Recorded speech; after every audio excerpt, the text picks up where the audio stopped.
ពិភពលោកកាន់តែសាហាវខូខើមែនទែនហើយបងប្អូនបាទកាប់សម្លាប់គ្នាបាញ់សម្លាប់គ្នាស្ទើរតែគ្រប់ទីកន្លែងតែម្ដងឥឡូវនេះចូលដល់ប្រទេសស៊ូដង់ម្ដងហើយបងប្អូនបាទមនុស្សស្លាប់ជាង1500នាក់និងមនុស្សរាប់ម៉ឺននាក់ទៀតកំពុងតែភៀសខ្លួនដោយសារការប្រយុទ្ធគ្នានៅប្រទេសស៊ូដង់បាទនេះបើតាមការចេញផ្សាយរបស់សារព័ត៌មាន Al Jazeera បងប្អូនមនុស្សរាប់ពាន់នាក់កំពុងតែរត់គេចខ្លួនពីរដ្ឋ North Kordofan ប្រទេសស៊ូដង់ដោយសារការប្រយុទ្ធគ្នារវាងកងកម្លាំងគាំទ្ររហ័សនិងកងទ័ពស៊ូដង់កាន់តែឃោរឃៅនិងសម្លាប់មនុស្សប្រមាណ1500នាក់ក្នុងរយៈពេលតែប្រមាណថ្ងៃប៉ុណ្ណោះបាទអញ្ចឹងគឺរយៈពេលប្រហែលថ្ងៃនេះគឺស្លាប់មនុស្សអស់ច្រើនមែនទែនបាទរហូតដល់1500នាក់បាទហើយរាប់ម៉ឺននាក់ទៅកំពុងតែរត់គេចខ្លួនបងប្អូនបណ្ដាញគ្រូពេទ្យស៊ូដង់បានឲ្យដឹងថាមនុស្សជាង4500នាក់កំពុងរត់គេចខ្លួន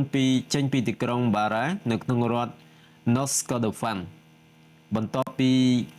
កងកម្លាំងគាំទ្ររហ័សបានគ្រប់គ្រងម្ដងទៀតខណៈដែលមនុស្សជាច្រើនទៀតនៅតែជាប់គាំងរស់នៅយ៉ាងលំបាកដោយសារការ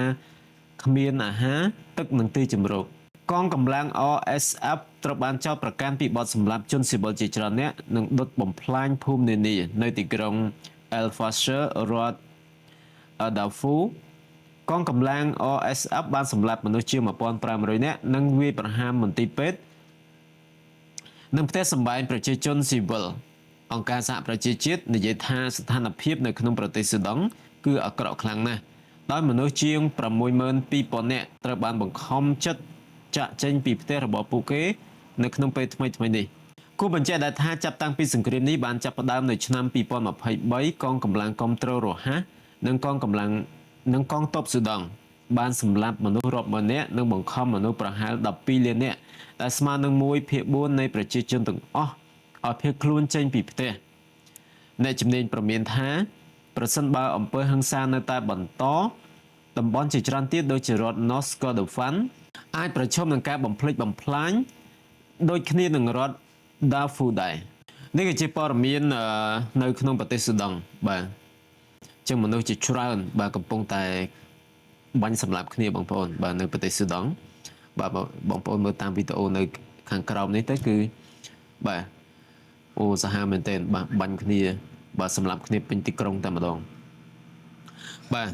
បង្ខំចិត្តឲ្យប្រជាជននឹងគឺជំលះខ្លួនបាទចេញពីទីក្រុងបាទរាប់ម៉ឺននាក់បាទរាប់ម៉ឺននាក់បាទហើយមនុស្សស្លាប់នឹងគឺរាប់ពាន់នាក់តែម្ដងបាទអញ្ចឹងរឿងនេះគឺកាន់តែសាហាវទៅហើយនៅឯប្រទេសស៊ូដង់បងប្អូនបាទកុំភ្លេច share ព័ត៌មាននេះបាទទៅកាន់អង្គការសហប្រជាជាតិក៏ដូចជាអន្តរជាតិឲ្យគេបានឃើញទាំងអស់គ្នាផងអំពីអំពើសម្លាប់រង្គាលបាទនៅក្នុងប្រទេសស៊ូដង់បងប្អូនបាទ